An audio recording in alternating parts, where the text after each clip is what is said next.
नमस्कार, आप देख रहे हैं खबरदार। आपके साथ मैं हूं चित्रा त्रिपाठी। खबरदार में खबरों के लेंस से आपको कई बड़ी खबरें देंगे।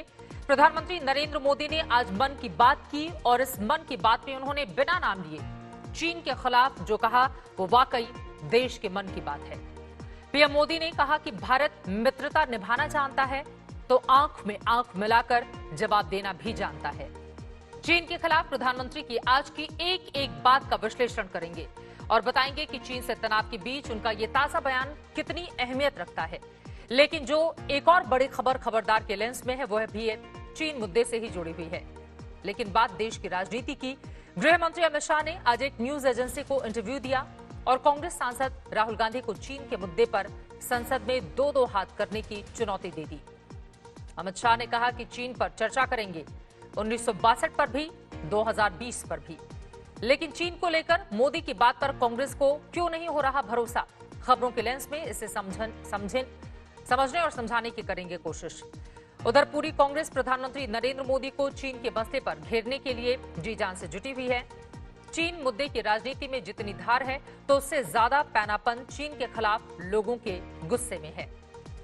प्रधानमंत्री का लोकल पर वोकल नारा आत्मनिर्भर भारत के लिए है, लेकिन अब ये चीन पर भारी पड़ने लगा है।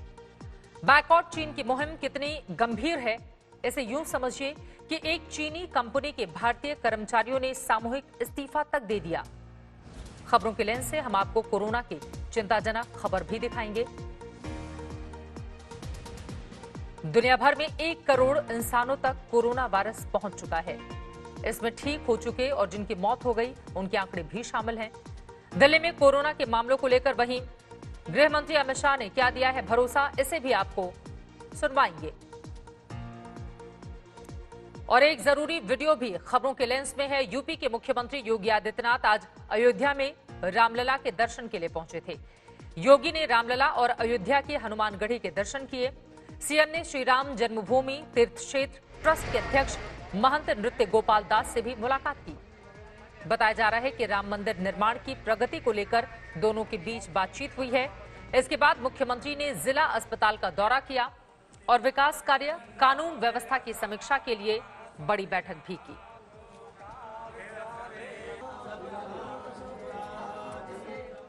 खबरों के लेंस से हमने खबरों को आप तक पहुंचा दिया और अब विस्तार से आपको खबरें दिखाते हैं। चीन के खिलाफ भारत के तेवर पहले से आक्रामक हैं, लेकिन जब देश के प्रधानमंत्री बिना लाग लपेट के दो टूक बातें कहें तो इसकी धार बढ़ जाती है। प्रधानमंत्री नरेंद्र मोदी ने आज साफ कहा कि भारत अगर दोस्ती निभाना जानता है तो किसी भी बेजा हरकत का सीधा जवाब देना भी जानता है। लद्दाख में बने माहौल के मद्देनजर मोदी ने बिना नाम लिए चीन को जो संदेश दिए उसे समझना आज सभी के लिए बेहद जरूरी है। सुनिए प्रधानमंत्री नरेंद्र मोदी ने आज इस मुद्दे पर क्या कहा। दुनिया ने अपनी संप्रभुता और सीमाओं की रक्षा करने के लिए भारत की ताकत और भारत के कमिटमेंट को भी देखा है। लद्दाख में भारत की भूमि पर आंख उठाकर देखने वालों को करारा जवाब मिला है। भारत मित्रता निभाना जानता है तो आंख में आंख डालकर देखना और उचित जवाब देना भी जानता है। हमारे वीर सैनिकों ने दिखा दिया है कि वो कभी भी मां भारती के गौरव पर आंच नहीं आने देंगे। यकीनन प्रधानमंत्री नरेंद्र मोदी का यह बयान मौजूदा वक्त में काफी ज्यादा अहमियत रखता है। उधर लद्दाख में एलएसी पर भारत की सैन्य तैयारी पुख्ता है। भारत की सेनाएं अलर्ट मोड पर हैं और इसी माहौल में प्रधानमंत्री नरेंद्र मोदी ने भारत की स्थिति बेहद सधे हुए अंदाज में सामने रखी। चीन चालबाज है और उससे निपटना आसान नहीं, लेकिन भारत जो संकल्प दिखा रहा है वो संकल्प चीन पर बहुत भारी पड़ सकता है। हालांकि चीन के साथ भारत की बातचीत भी रुकी नहीं है, लेकिन चीन के मामले में सिर्फ उसकी बातों के आधार पर निर्णय करने का माहौल अब नहीं है। हमारी ये स्पेशल रिपोर्ट देखिए और जानिए कि चीन की हिमाकत के खिलाफ भारत अब किस तैयारी के साथ मैदान में आ डटा है।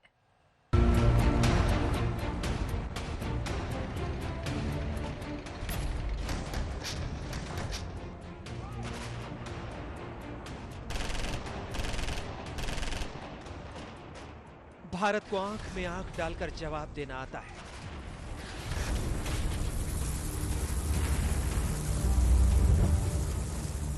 भारत चीन तनाव के बीच भारत के प्रधानमंत्री की ये कोई साधारण बात नहीं है। भारत मित्रता निभाना जानता है तो आंख में आंख डालकर देखना और उचित जवाब देना भी जानता है। गलवान के बलिदानियों को नमन करते हुए प्रधानमंत्री नरेंद्र मोदी ने 135 करोड़ के देश भारत का इरादा बता दिया। ये समझा दिया कि भले चीन भारत से 5 गुना जीडीपी वाला देश हो, भारत झुकेगा नहीं, भारत दबेगा नहीं। भारत के वीर अपना फर्ज निभाना जानते हैं। लद्दाख में हमारे जो वीर जवान शहीद हुए हैं, उनके शौर्य को पूरा देश नमन कर रहा है। जिनके बेटे शहीद हुए, वो माता पिता अपने दूसरे बेटों को भी, घर के दूसरे बच्चों को भी सेना में भेजने की बात कर रहे हैं। बिहार के रहने वाले शहीद कुंदन कुमार के पिताजी के शब्द तो कानों में गूंज रहे हैं। वो कह रहे थे, अपने पोतों को भी देश की रक्षा के लिए सेना में भेजूंगा। प्रधानमंत्री नरेंद्र मोदी जब देश को भारत के इंच इंच जमीन की सुरक्षा का भरोसा दे रहे हैं, तो लद्दाख में ये जमीन पर दिखने भी लगा है। लद्दाख में भारतीय सेना ने अपनी तैनाती दोगुनी कर दी है। अब 40 से 45 हजार भारतीय सेना के जवान लद्दाख में हैं, जबकि पहले 20 से 24 हजार सैनिक ही थे। सेना के अलावा आईटीबीपी के जवान भी ग्राउंड पर हैं। भारतीय सेना ने पूरे लद्दाख सेक्टर में अपनी तादाद दुगना कर दी है। इस समय भारत के 40 से 45 हजार सैनिक ईस्टर्न लद्दाख में तैनात हैं, वही चीन की तरफ से 30 हजार से 35 हजार सैनिक हैं। आने वाले दिनों में लगता है कि यही स्थिति रहने वाली है जब तक चीन स्टेटस को रिस्टोर नहीं करता।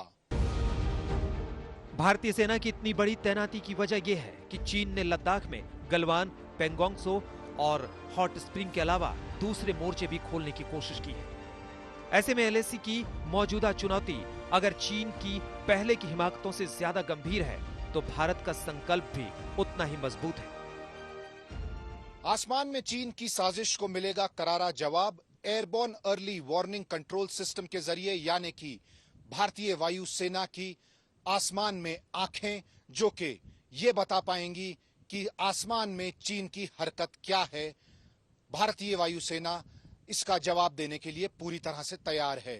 यही नहीं, एयर डिफेंस सिस्टम भी एलएसी के बेहद करीब लगा दिए गए हैं। इसका यह मतलब है कि अगर कोई गतिविधि होती है और ऐसा लगता है कि चीन की तरफ से हवाई हमला होगा, तो चीन की एयरफोर्स के एयरक्राफ्ट को वहीं गिरा दिया जाएगा। भारत चीन से आई चुनौती पर अपनी कमर कस चुका है, लेकिन बातचीत का रास्ता बंद नहीं हुआ है। भारत और चीन मौजूदा तनाव घटाने और बाउंड्री के मुद्दे को सुलझाने के लिए हर हफ्ते बात करेंगे। Working mechanism for consultation and coordination यानी WMCC के तहत होगी। पिछले हफ्ते WMCC फ्रेमवर्क में एक दौर की बातचीत हो चुकी है। पूर्वी लद्दाख में बढ़ते सैन्य तनाव के बीच भारत ने चीन के साथ बातचीत के दरवाजे खोल रखे हैं, लेकिन भारतीय सेना चीन के बढ़ते सैन्य जमावड़े को लेकर भी सजग है। और इसीलिए प्रधानमंत्री मोदी ने भी साफ किया कि भारत अगर दोस्ती करना जानता है तो जवाब देना भी।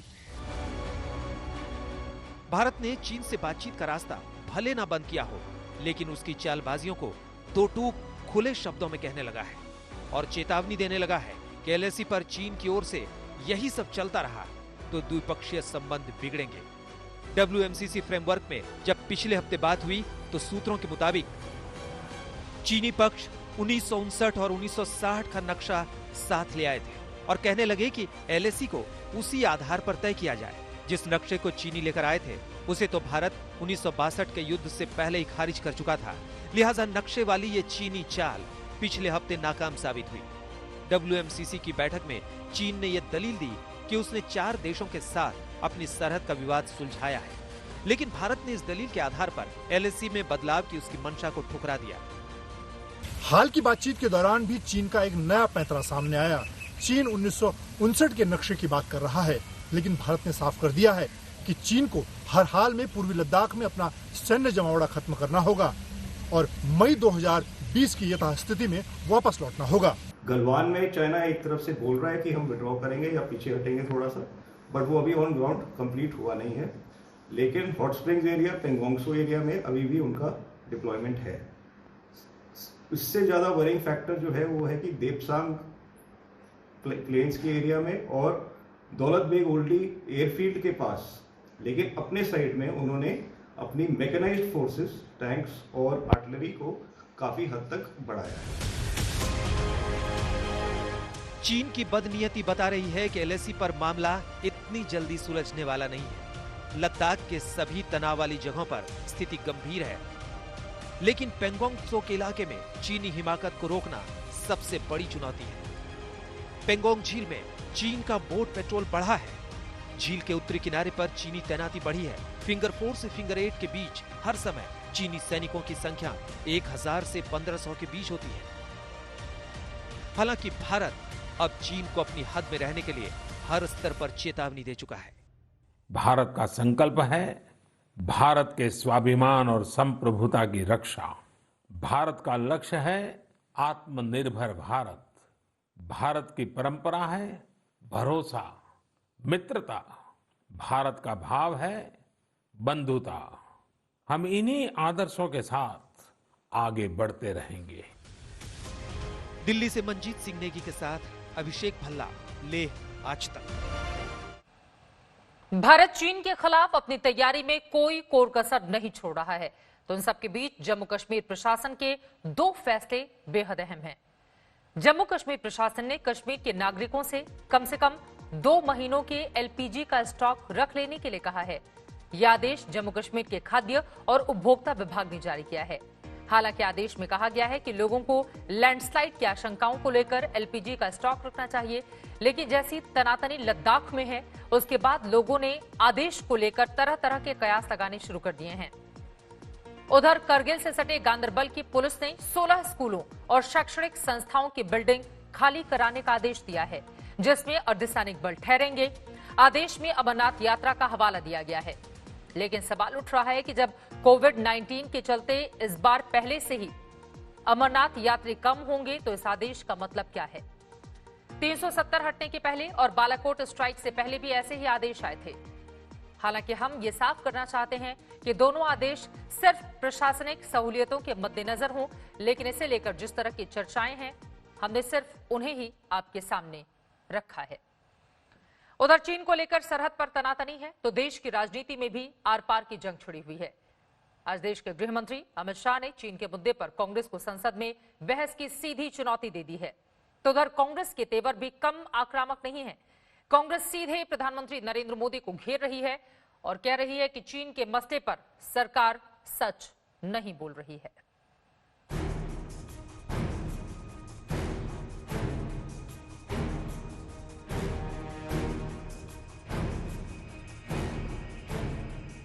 पार्लियामेंट होनी है, चर्चा करनी है तो आइए करेंगे। 62 से लेकर आज तक 2-2 हाथ हो जाए, कोई नहीं डरता चर्चा से।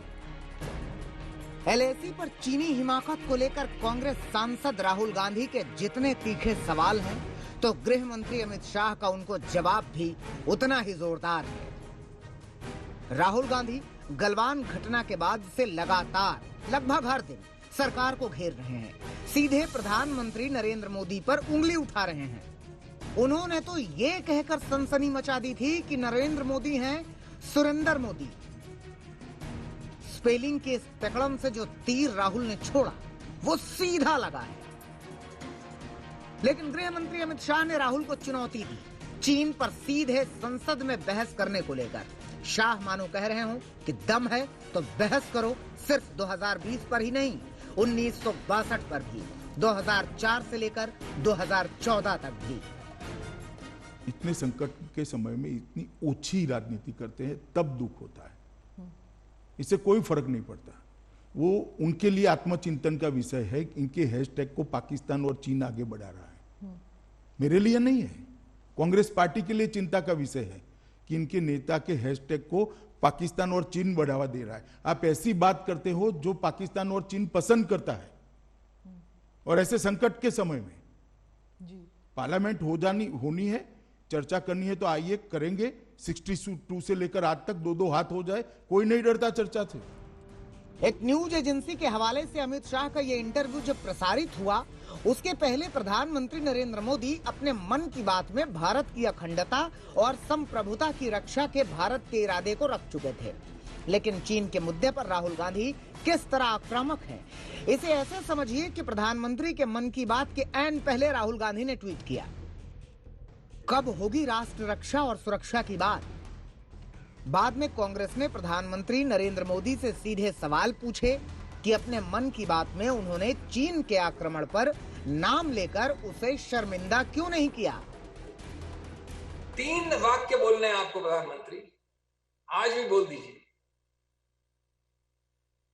चीन, ये वर्ड बड़ा अद्भुत बात है, हमने नोटिस किया है। चीन का नाम अभी तक प्रधानमंत्री, जहां तक मुझे पता, लिया नहीं। चीन एग्रेसर है, 3 शब्द। चीन ने घातक हमला किया है, कोई ऐसा शब्द बोल दीजिए आप। नंबर 2, चीन लगभग इतने किलोमीटर हमारे एलएसी के अंदर आया है। नंबर 3, चीन ने इन पॉइंट्स के आसपास ये किया है, चीन ने इन पॉइंट्स के आसपास हेलीपैड बनाया है। ये 4 वाक्य आप बोल दीजिए। कांग्रेस के बड़े बड़े नेता प्रधानमंत्री नरेंद्र मोदी के उस बयान को लगातार उठा रहे हैं जो उन्होंने सर्वदलीय बैठक के बाद दिया था। न वहां कोई हमारी सीमा में घुस आया है, न ही कोई घुसा हुआ है, न ही हमारी कोई पोस्ट किसी दूसरे के कब्जे में है। जो चाइना चाहता था उसका सर्टिफिकेट हमारे देश के प्रधानमंत्री जी ने जाने अनजाने में दे दिया, जिसकी जरूरत नहीं थी। इसलिए कांग्रेस मांग करती है कि प्रधानमंत्री जी को अभी भी स्थिति स्पष्ट करनी चाहिए। सवाल करना अधिकार है, पर सवाल का ये माने नहीं है कि हम देश की आम सहमति को, कंसेंसस को कमजोर करना चाहते हैं। हालांकि जब कांग्रेस चीन के मुद्दे पर नरेंद्र मोदी सरकार को घेर रही है तो उसे अपने सहयोगी दल के सबसे प्रभावी नेता शरद पवार का साथ नहीं मिल रहा। यूपीए सरकार में रक्षा मंत्री रह चुके शरद पवार ने एक बार फिर कहा है कि चीन मुद्दे पर राजनीति नहीं होनी चाहिए। शरद पवार सर्वदलीय बैठक में कांग्रेस अध्यक्ष सोनिया गांधी के सामने भी चीन मुद्दे पर राजनीति न करने की नसीहत दे चुके हैं। शरद पवार के बयान कांग्रेस के एजेंडे को नुकसान पहुंचा रहे हैं। प्रधानमंत्री जी कहते हैं कोई घुसपैठ नहीं है, आधिकारिक और औपचारिक तौर से वो ये कहते हैं, रक्षा मंत्री जी कुछ और कह रहे हैं, विदेश मंत्री जी कुछ और कह रहे हैं। तो इस समय जरूरत है कि प्रधानमंत्री जी खुलकर देश के सामने सारे तथ्यों को रखें और झूठ ना बोलें, क्योंकि गलत बयानबाजी करने से कहीं पर वो सेना का मनोबल गिराते हैं, उसको कमजोर करते हैं।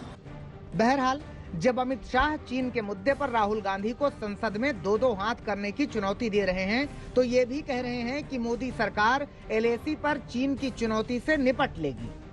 इतने बड़े राजनीतिक दल के पूर्व अध्यक्ष इतने संकट के समय में इतनी ओछी राजनीति करते हैं, तब दुख होता है।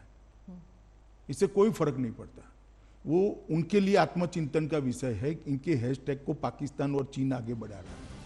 2013 में जब चीन ने एलएसी पर हिमाकत की थी तो बीजेपी भी आक्रामक थी, लिहाजा कांग्रेस के लिए मानो बीजेपी से यह हिसाब बराबर करने का मौका है। लेकिन राष्ट्रीय सुरक्षा पर राजनीतिक सवाल किस हद तक हों, ये सभी को सोचने की जरूरत है। दिल्ली से आनंद पटेल और अनीशा माथुर के साथ देवांकुर, जयपुर, आज तक। कांग्रेस सरकार को चीन के मुद्दे पर घेर रही है तो आज कांग्रेस ने यह कहकर पलटवार किया कि पीएम केयर्स में चीनी टेलीकॉम कंपनियों से फंड क्यों लिए गए। इसके पहले राजीव गांधी फाउंडेशन पर चीन के चंदे को लेकर बीजेपी ने कांग्रेस को घेरा था, तो अब कांग्रेस ने चंदे को लेकर किया है पलटवार। अब इस फंड में, इस संदर्भ में कोविड के नाम पे आपने 9,678 करोड़, समझ लीजिए 10,000 से 250 करोड़ कम, 300 करोड़ कम फंड्स रिसीव किए। कहां से? वो नमकीन चीनी से, मीठी वाली चीनी नहीं, नमकीन चीनी देश से। चाइनीज मनी 2013 के बाद आपके नाक के नीचे ये सब एरियाज और तारीखें बताई मैंने, झूला डिप्लोमेसी बताई, महाबलीपुरम बताया, आपकी 8 विजिट्स और 18 बैठकें बताई। उसके दौरान आपने 10,000 करोड़ रिसीव किया, तो मुझे अद्भुत लगता है। और जवाबदेही है राजीव गांधी फाउंडेशन। चीन के मुद्दे पर उठी राजनीति की चिंगारी अभी बहुत आगे तक जाएगी। आपको गृह मंत्री अमित शाह का आज के इंटरव्यू के इन अंश को फिर से सुनाना चाहेंगे, जिसमें वो भरोसा दे रहे हैं कि मोदी सरकार चीन की चुनौती से निपट लेगी। भारत एक किस्म से दो जंग लड़ रहा है, एक तरफ कोविड तो दूसरी तरफ चाइना की फौज लद्दाख में हमें तंग कर रही है, घुसने की कोशिश कर रही है। तो आप जो है, आपकी सरकार जो है इन दोनों से जूझ रही है, इसलिए मैं सवाल पूछना चाहूँगी कि पहले तो कोविड के बारे में। मैं एक बात स्पष्ट कर दूं, दोनों जंग हम जीतेंगे और जनता को आश्वस्त करना चाहता हूं कि मोदी जी के नेतृत्व में दोनों जंग जीतेंगे। आप गृह मंत्री है, इसलिए मैं आपसे बोलूँगी कि जो पिछले हफ्ते एक हैशटैग जो था वो वायरल हो गया था, जो पाकिस्तान और चाइना के हैंडल्स भी कर रहे थे, सरेंडर मोदी, जो इंडियन पॉलिटिकल हैंडल्स ने शुरू किया था, लेकिन ये सब पाकिस्तान में भी वायरल हो गया। चाइना के ट्विटर हैंडल्स, जो चाइना में ट्विटर है भी नहीं, लेकिन चाइना के सो कॉल्ड ट्विटर हैंडल्स वो भी वायरल कर रहे थे। तो जो एंटी इंडिया प्रोपेगेंडा है, उसके लिए क्या हम सक्षम हैं? भारत सक्षम है? पूरी तरह से सक्षम है, मगर दुख तब जो होता है, इतने बड़े राजनीतिक दल के पूर्व अध्यक्ष इतने संकट के समय में इतनी ओछी राजनीति करते हैं, तब दुख होता है। इससे कोई फर्क नहीं पड़ता। वो उनके लिए आत्मचिंतन का विषय है। इनके हैशटैग को पाकिस्तान और चीन आगे बढ़ा रहा है, मेरे लिए नहीं है। कांग्रेस पार्टी के लिए चिंता का विषय है कि इनके नेता के हैशटैग को पाकिस्तान और चीन बढ़ावा दे रहा है। आप ऐसी बात करते हो जो पाकिस्तान और चीन पसंद करता है, और ऐसे संकट के समय में जी पार्लियामेंट होनी है, चर्चा करनी है तो आइए करेंगे। 62 से लेकर आज तक 2-2 हाथ हो जाए, कोई नहीं डरता चर्चा से। मगर जब देश के जवान संघर्ष कर रहे हैं, सरकार एक स्टैंड लेकर ठोस कदम उठा रही है, उस वक्त पाकिस्तान और चीन को खुशी हो, इस प्रकार के स्टेटमेंट देना किसी ने नहीं करना चाहिए। गृह मंत्री अमित शाह को आप सुन रहे थे। वहीं प्रधानमंत्री मोदी का मैसेज साफ है, इसीलिए चीन को सबक सिखाने के लिए हिंदुस्तान ने कमर कस ली है। हर मोर्चे पर चीन को परास्त करने का इरादा इन दिनों हिंदुस्तान के जर्रे जर्रे में साफ साफ देखा जा सकता है। सरकार की तरफ से सेना को खुली छूट पहले से ही दे दी गई है। सरहद पर जवान मुस्तैद हैं, मगर देश के भीतर भी चीन को लेकर आक्रोश की आग धधक रही है। देश के अंदर अलग अलग राज्यों में अलग अलग शहरों से चीन के विरोध की आवाजें बुलंद हो रही हैं। कहीं चीनी राष्ट्रपति के पुतले फूंके जा रहे हैं, तो कहीं चीनी सामानों की होली जलाई जा रही है। मतलब साफ है कि देश अब इस मूड में है कि चीनी सामान को पूर्ण रूप से उसका बहिष्कार होना चाहिए।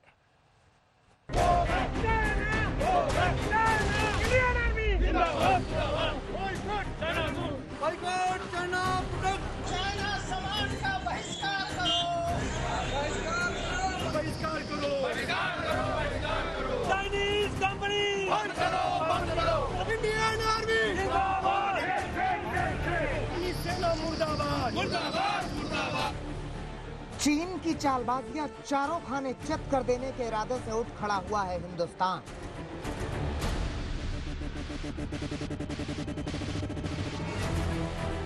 चीन की धोखेबाजियों के सिलसिले को समाप्त कर देने की तड़प एक एक हिंदुस्तानी में देखी जा रही है।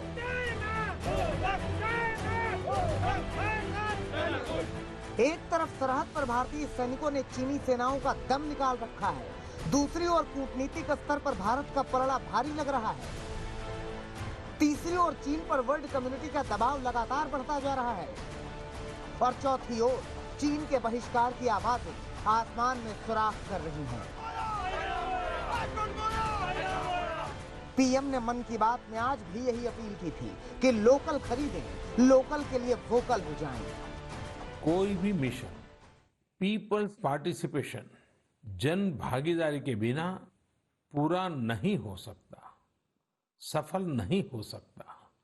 इसलिए आत्मनिर्भर भारत की दिशा में एक नागरिक के तौर पर हम सबका संकल्प, समर्पण और सहयोग बहुत जरूरी है, अनिवार्य है। आप लोकल खरीदेंगे, लोकल के लिए वोकल होंगे, तो समझिए आप देश को मजबूत करने में अपनी भूमिका निभा रहे हैं। प्रधानमंत्री नरेंद्र मोदी ने चीन का नाम तो नहीं लिया, उन्होंने चीनी सामान के बहिष्कार की अपील भी नहीं की, लेकिन उनके लोकल के लिए वोकल बनने की अपील यही बताती है कि अब वक्त आ गया है जब स्वदेशी अपनाया जाना चाहिए। हालांकि पीएम की अपील के पहले से ही चीन के खिलाफ देश उबल रहा है। कहीं चीन के खिलाफ तनी हुई मुट्ठियां, गूंजती हुई आवाज है, कहीं तख्तियों पर चीन के खिलाफ तेवर लिखे हैं। कठुआ में तो शी जिनपिंग का पुतला राख करके मन के भीतर धधकती ज्वाला को शांत किया गया। चाइना ने हमारे आर्मी के साथ जो बिहेव किया उसके लिए हम उसे कभी भी माफ नहीं करेंगे। हमारी ये भारतीय फौज जो है उसे कड़ी टक्कर दे रहे हैं, लेकिन हमारे जो पब्लिक है हिंदुस्तान की, उसका दायित्व बनता है कि हम चाइनीज प्रोडक्ट को ना खरीदें ताकि उसकी अर्थव्यवस्था ऐसे टूट जाए जिसके लिए कि उसको कगार के ऊपर खड़ा होना पड़े। भारत में चीनी सामान के बहिष्कार की होड़ लग गई है। शहर शहर चीनी सामान को जलाया जा रहा है, चीनी कंपनियों के टेंडर रद्द किए जा रहे हैं। देखिए, ये यहाँ पटना में प्रसिद्ध महात्मा गांधी सेतु के समानांतर एक पुल बनना है। इस पुल को बनाने की जिम्मेदारी 7 कंपनियों के पास थी। 2 कंपनियां इनमें से चीन से जुड़ी हुई थीं। फिलहाल चीन की धोखेबाजी को देखते हुए इस पुल का टेंडर रद्द कर दिया गया है। यहाँ महात्मा गांधी सेतु से 38 मीटर दूरी पर ये एक नया पुल बनना है और इस पुल का निर्माण प्रधानमंत्री नरेंद्र मोदी के जो बिहार का पैकेज है उसके तहत किया जा रहा था, लेकिन अब इसका टेंडर रद्द कर दिया गया है। हालांकि रद्द करने के साथ ही केंद्रीय सड़क परिवहन एवं राजमार्ग मंत्रालय ने दोबारा टेंडर भी कर दिया है 27 जून को, और 29 जुलाई तक इसका टेंडर भरा जा सकता है और 31 जुलाई को टेंडर खोला भी जाएगा। कुल इसकी लागत 2927 करोड़ की है और 14.50 किलोमीटर का ये पुल है। तो ऐसे में दोबारा टेंडर करने से पुल के निर्माण में देरी हो सकती है। ऐसा पहले माना जा रहा था कि बिहार विधानसभा चुनाव के पहले इसका काम शुरू हो जाएगा। पटना के बाद कोलकाता की तस्वीरें देख लीजिए। कोलकाता में जोमेटो में काम करने वाले कर्मचारियों के समूह ने इस्तीफा दे दिया। उन्होंने एक साथ जोमेटो वाली टी-शर्ट को सड़क पर फूंक दिया और चीन के खिलाफ जोरदार नारेबाजी की। ये कर्मचारी जोमेटो का इसलिए विरोध कर रहे थे क्योंकि जोमेटो फूड डिलीवरी फर्म में चीनी कंपनी का निवेश है, इसलिए लोग नाराज हैं। जोमेटो ग्रुपेर तरफ থেকে আজকে যেহেতু জোম্যাটো একটা বিদেশি একটা চাইনিজ কোম্পানি আলিবাবার সঙ্গে টাই আপ করে যে ব্যবসা চালাচ্ছে, যে চাইনিজ কোম্পানি মানে যে চায়নার লগ্নি ভারতে খাচ্ছে এবং ভারত থেকে লভ্যাংশ চীনে পৌঁছচ্ছে। नौकरी छोड़कर चीन का बहिष्कार करने वालों से सवाल किया गया कि अगर नौकरी छोड़ देंगे तो घर परिवार कैसे चलेगा। जवाब,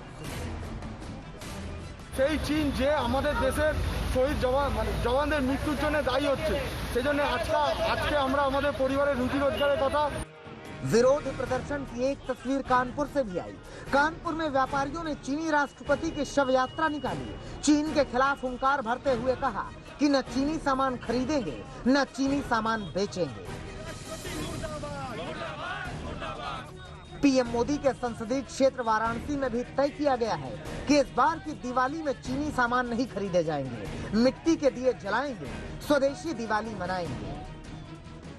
एक दिन पहले ही अभिनेत्री कंगना रनौत ने अपील की थी कि स्वदेशी आंदोलन की तर्ज पर एक बार फिर से वैसा ही आंदोलन होना चाहिए और देश को इसमें हिस्सा लेना चाहिए। चीन के सामान का देश बहिष्कार करे। चाइनीज़ जितनी भी गुड्स हैं, जितने भी उनके प्रोडक्ट्स हैं, जिन भी कंपनीज में उन्होंने इन्वेस्ट किया हुआ है, उनसे उनको रिटर्न्स आते हैं, रेवेन्यूज आते हैं, ऑर्गेनाइजेशंस हैं, उन सब का बहिष्कार करें ताकि वो उस संपत्ति से जो यहाँ से इंडिया से इकट्ठी करके जाते हैं, उस संपत्ति से हथियार खरीद के हमारे सैनिकों के सीने छन्नी करते हैं। तो क्या हम इस युद्ध में हम चाइना का साथ दे सकते हैं? आप बताइए। ये क्या हमारा कर्तव्य नहीं है कि हम अपनी सेनाओं का और अपने सरकार का साथ दें? तो हमें प्रतिज्ञा लेते हैं कि हम आत्मनिर्भर बनेंगे और चाइनीज गुड्स को बिल्कुल बॉयकॉट करेंगे। तो कुल मिलाकर ये समझ लीजिए कि चीन के खिलाफ हिंदुस्तान के रग रग में गुस्सा भर गया है और फिलहाल चीनी सामान के बहिष्कार की बाढ़ आ गई है। पटना से सुजीत झा और कोलकाता से इंद्रजीत कुंडू के साथ आज तक डर है। तो देखा आपने, पूरे हिंदुस्तान में चीन के खिलाफ जोरदार गुस्सा है, लेकिन इस गुस्से के बीच ये समझना जरूरी है कि हम चीन से क्या क्या सामान लेते हैं। चीन से भारत जो सामान आयात करता है उसमें सबसे ज्यादा इलेक्ट्रिक सामान है। हम चीन से करीब 34% इलेक्ट्रिक सामान मंगाते हैं। इलेक्ट्रिक सामानों के अलावा न्यूक्लियर रिएक्टर और मशीनरी चीन से मंगाई जाती है। इसकी संख्या करीब 18% है। चीन से हम 10% ऑर्गेनिक केमिकल्स मंगाते हैं, करीब 6% माणिक और जेवरात मंगाते हैं। लोहा और इस्पात करीब 4% मंगाते हैं। चीन से हम 4% प्लास्टिक के सामान मंगाते हैं, जबकि बाकी के अन्य 24% सामान है जो हम चीन से मंगाते हैं। आपको ये भी बताते चलें कि वित्त वर्ष 2017-18 में भारत ने चीन से $507 अरब का आयात किया था। इसमें चीन की हिस्सेदारी 14% यानी $73 अरब थी। तो माना जा सकता है कि अभी चीन से भारी तादाद में सामान आ रहे हैं। जाहिर सी बात है कि इन सामानों का अगर बहिष्कार हुआ तो आर्थिक तौर पर चीन की कमर टूटना तय है। मसला साफ है, चीन को सबक सिखाने के लिए जो जहां है वहीं से आंदोलन छेड़े हुए है। पीएम मोदी ने मन की बात में आज भी चीन का जिक्र जरूर, नाम नहीं लिया चीन का, लेकिन कुल मिलाकर उस पर जिस तरह से निशाना साधा है उसको बड़ा सबक मिल गया होगा। लेकिन ऐसा नहीं है कि चीन को झटका सरकारें नहीं दे रही हैं। आपको चीन के बहिष्कार की पूरी पिक्चर दिखाते हैं कि केंद्र और राज्य की सरकारें चीन को कहां-कहां और किस मोर्चे पर सबक सिखाने में लगातार लगी हुई हैं। निर्णय लिया गया है कि MTNL और BSNL 4G नेटवर्क के लिए चीनी कलपुर्जे का इस्तेमाल नहीं करेंगे। रेलवे ने 471 करोड़ रुपए का सिग्नलिंग प्रोजेक्ट रद्द कर दिया है। MMRDA ने मोनोरेल से जुड़ी चीन की 2 कंपनियों का टेंडर रद्द कर दिया है। MMRDA ने 10 मोनोरेल रैक्स बनाने की बोली भी रद्द कर दी। मेरठ रैपिड रेल का टेंडर चीनी कंपनी के पास था, इसे भी रद्द कर दिया गया। महाराष्ट्र सरकार ने तलेगांव में ग्रेट वॉल का टेंडर रद्द कर दिया। महाराष्ट्र सरकार ने PMI, इलेक्ट्रो मोबिलिटी और हैंगली इंक का टेंडर भी रद्द कर दिया है। हरियाणा सरकार ने चीनी कंपनियों का 780 करोड़ रुपए का ऑर्डर रद्द कर दिया। हरियाणा सरकार ने हिसार और यमुनानगर में चीनी कंपनियों के टेंडर रद्द किए। यूपी सरकार ने तय किया है कि एनर्जी सेक्टर में चीनी उपकरणों का इस्तेमाल नहीं होगा। यूपी सरकार ने तय किया है कि सूबे में चीनी बिजली मीटर का उपयोग नहीं किया जाएगा। वहीं दिल्ली होटल एसोसिएशन ने तय किया है कि होटलों में चीनी नागरिकों को कमरा किराए पर नहीं दिया जाएगा। बोधगया होटल एसोसिएशन ने भी चीनी पर्यटकों का बहिष्कार किया है। तस्वीर बिल्कुल साफ है कि हिंदुस्तान के जन जन में चीन को लेकर भयानक आक्रोश है।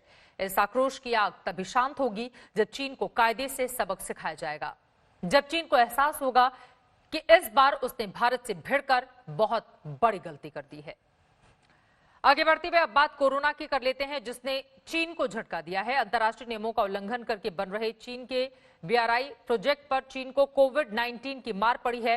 हांगकांग मीडिया के मुताबिक करीब 40% BRI की योजना कोरोना से बुरी तरह से प्रभावित हुई है, जबकि 30 से 40% BRI की योजनाओं पर हल्का असर पड़ा है। BRI की जिन योजनाओं पर असर पड़ा है उनमें $60 अरब का चीन पाक आर्थिक गलियारा भी शामिल है। ये गलियारा POK से होकर जाता है, इसीलिए भारत BRI का कड़ा विरोध करता है।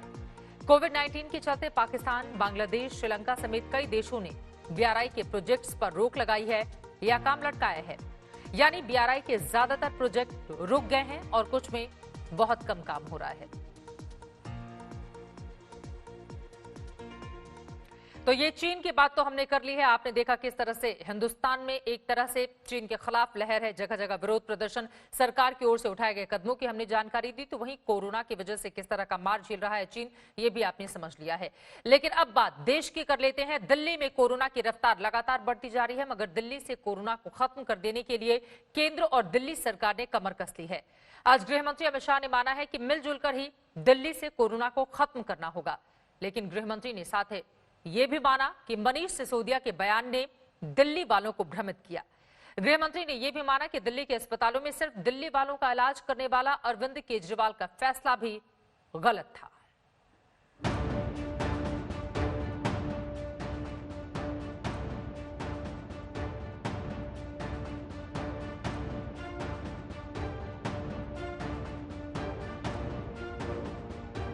दिल्ली से कोरोना ने न जाने कैसा बैर पाल लिया है, न थमने का नाम ले रहा है न हटने का। हर बीतते दिन के साथ दिल्ली में कोरोना की तादाद बढ़ती ही जा रही है। ताजा आंकड़ा देखिए, 24 घंटे में दिल्ली में कोरोना के 2889 संक्रमित मिले हैं।